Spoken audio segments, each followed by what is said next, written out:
Les apprenants finalistes de la deuxième cohorte du projet Assez Fort ont reçu les retombées de leur formation. Les récipiendaires issus de 6 centres de formation ont été formés dans des domaines comme la maçonnerie, l'électricité ou encore la transformation agroalimentaire. La remise des kits était présidée par le ministre de l'Emploi et de la Formation professionnelle. Compte rendu de Fadema Keita.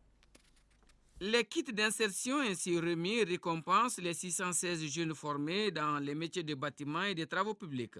Venus des 6 centres de formation professionnelle d'ici de Bamako et des régions de Mopti, Ségou et Sikasso, ils constituent la deuxième cohorte du projet d'amélioration de la compétitivité des entreprises par la formation Assez Fort. Le projet de l'Agence française de développement AFD permet de diversifier les solutions d'emploi des jeunes tout en améliorant l'offre locale de formation professionnelle.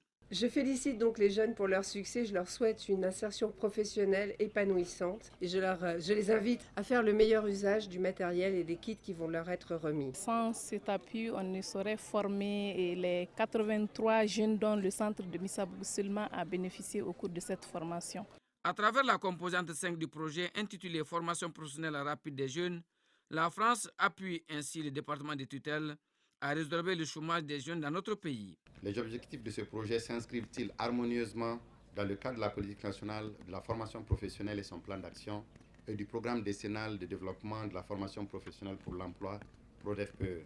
La mise en œuvre du projet Assez Fort permettra non seulement de former des milliers de jeunes dans des métiers porteurs, mais aussi de développer l'offre de formation. Ce sont des kits de maçonnerie, de construction mécanique et métallique, de menuiserie, d'électricité froide et autres qui ont été offerts aux apprenants de cette deuxième cohorte de 1000 jeunes.